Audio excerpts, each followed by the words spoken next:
I can't believe it either. Brighton just won the Premier League. Get in! On the final day of the season, no less. But I know you're all dying to know whether Michael stayed, that slimy little snake. He did! I offered him a new deal because he came in with a fantastic suggestion for once. But before I show off the transfers, some drama in the Premier League as Manchester United are docked 5 points for breaking financial fair play. I say, what a coincidence, eh? It seems a decision to bring in Karnaseki was a good one as he won the Golden Glove. Transfers out then as Munoz departed for Southampton, and Billy Gilmore and Adingra left for minimal fees. And despite a lot of interest being shown in players like Ferguson, they all signed extensions instead of wanting to leave. Caicedo even asked for a new deal right after a bid from Real Madrid was rejected. Unfortunately, I didn't get it on record, but I went to Michael's office and I asked him for a centre-back suggestion. And we signed one of his suggestions in Fonseca, a young Portuguese centre-back from Benfica for £14 million up front with a couple of million in add-ons. So for now, Michael keeps his job.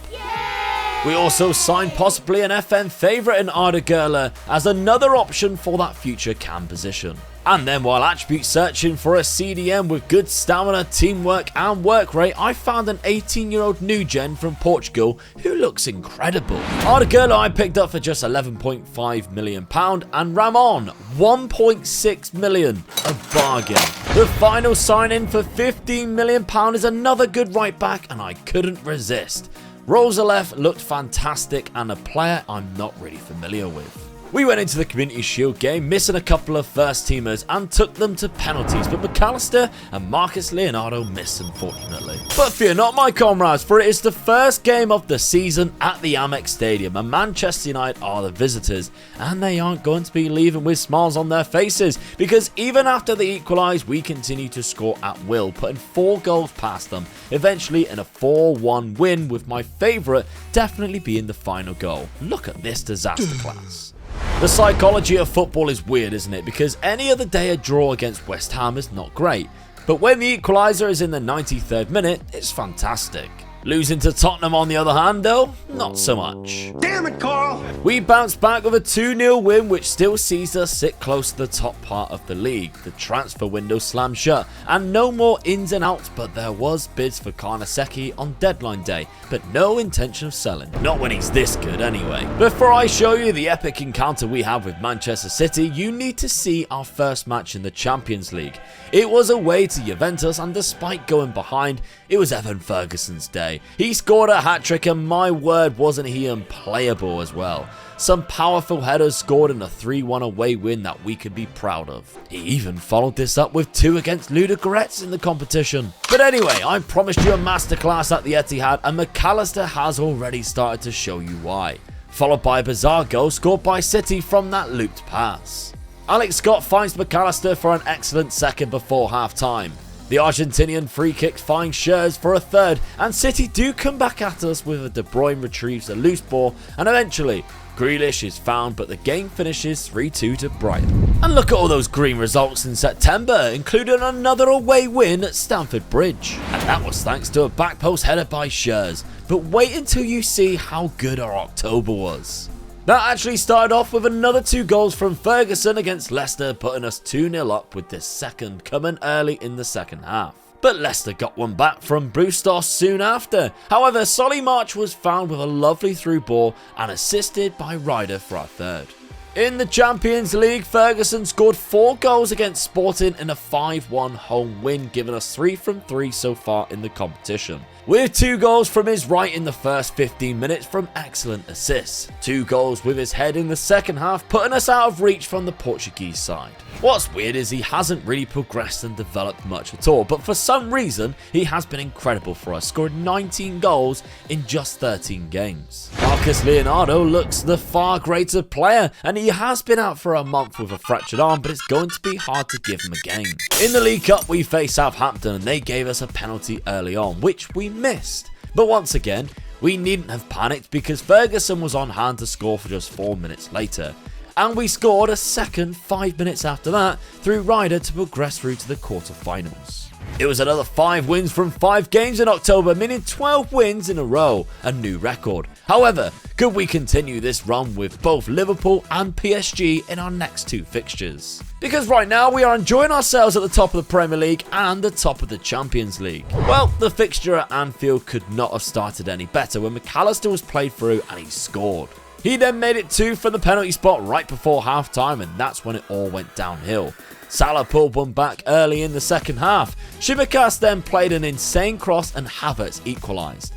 And well, Lewis Dunk isn't quite as good as what he once was, and unfortunately he couldn't clear the ball, and Gavi snatched it and stole 3 points and ended our insane run. A Musiala goal and assist in the Champions League also stopped us from picking up a win against PSG. Well, that and the fact that we didn't score a goal, apparently that's quite important. Something we also failed to do when we travelled to Denmark. It wasn't all doom and gloom though in November, as we got 3 wins in the Premier League, including a 1-0 win against Forest where Arda Güler scored his first goal for the club. That run also kept us at the top of the league, but we do have our rivals Palace in a couple of matches time, who are also having a good season, and December proved to be another tricky month, as you will see. Starting off with a 1-0 loss to Southampton in the league. We were hoping to bounce back in the derby against Palace, but Schürrle got sent off within 3 minutes. Red card. And I smell another imposter in our ranks with goalkeeping like this from the resulting free kick. Things didn't get much better because Eze scored a Palace second. But then, a lifeline, as with all of our injuries recently, Kozlowski gets a game and scores a beauty, and we're back in it. Well, up until Eddie Nketiah is played through and Palace win 3-1 at the Amex. But don't worry, we will get our chance for revenge later on in the season, I promise, don't you go anywhere. For now, we travel to Turkey and to where the residents call hell against Galatasaray.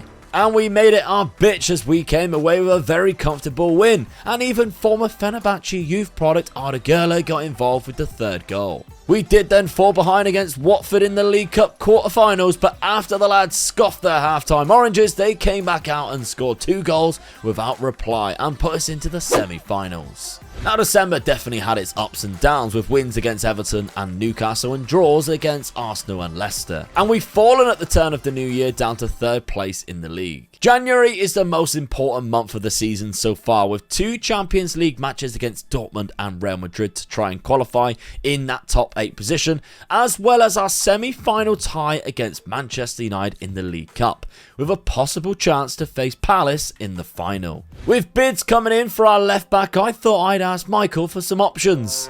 Yeah, he's still as useless as ever. My scouts though found a left back in Greece who was a NewGen with fantastic attributes and an £11 million buyout clause, which I had to pull the trigger on.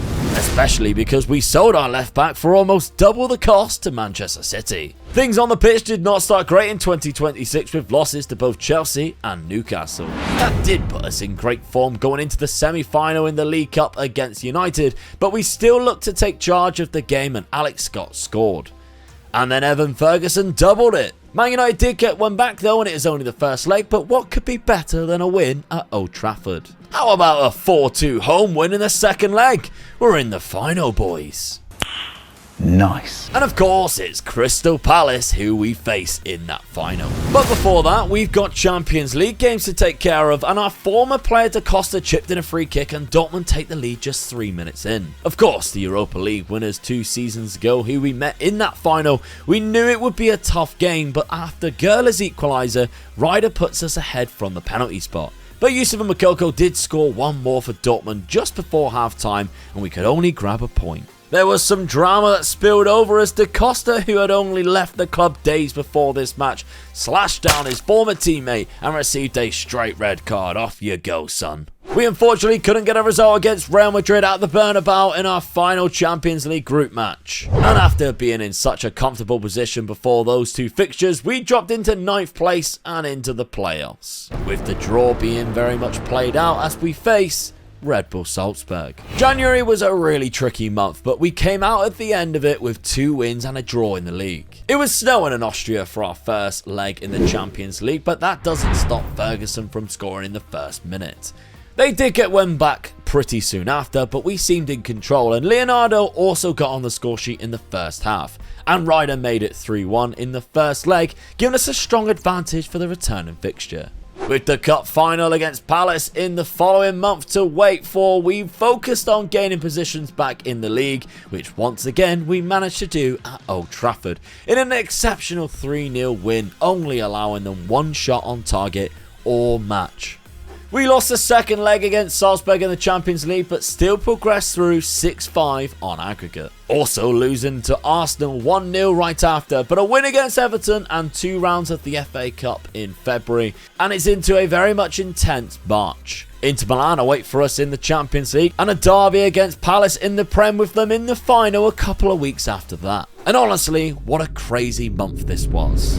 Inter Milan are one of the most respected clubs in European football, multiple time champions of Europe, with some of the best players certainly in Italian football and maybe even in the world. But when they scored their penalty, we are already 3-0 up. And we just continued the onslaught, and we kept scoring goals without a response, piling 27 shots onto their goal and scoring 7. Yes, we won 7-1 in the first leg.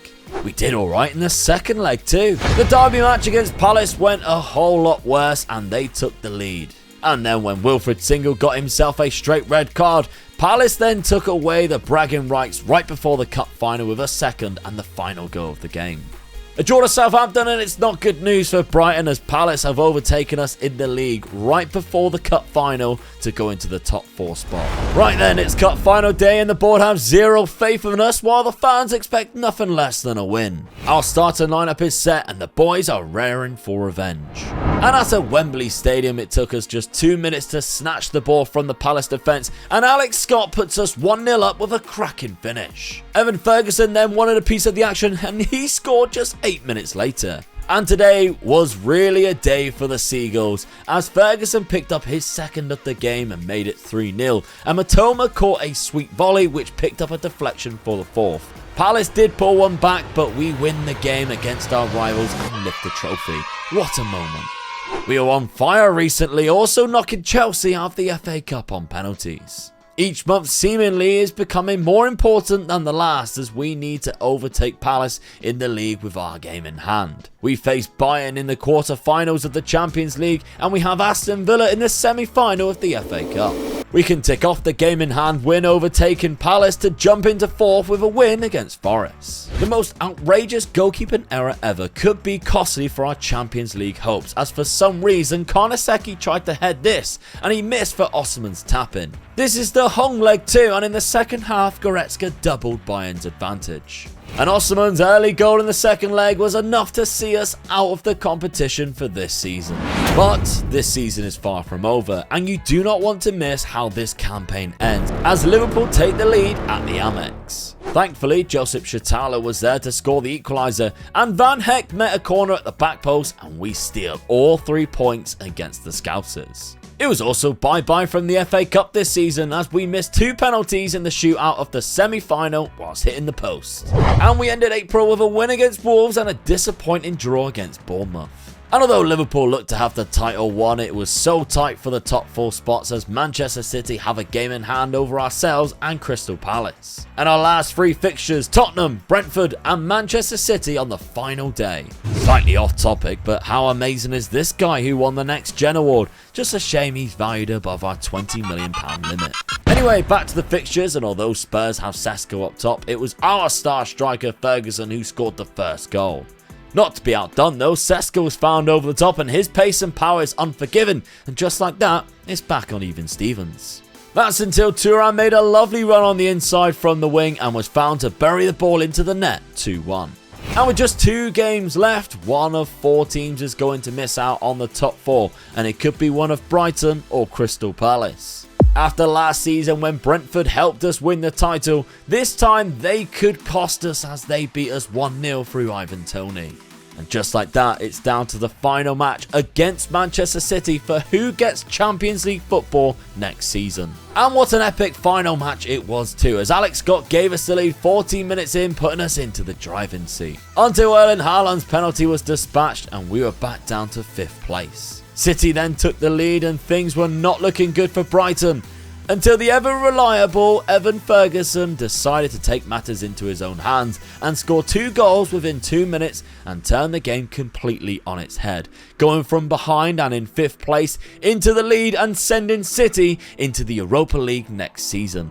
And that's when we absolutely excelled, because Matoma scored right after. And in the second half, it was 4-2, and our heroes who continued to step up scored a 5th from Thuram and a 6th by Single. And although we didn't win the league this season, I still think it was a successful one. Amazingly, Crystal Palace will be joining us next season in the Champions League too.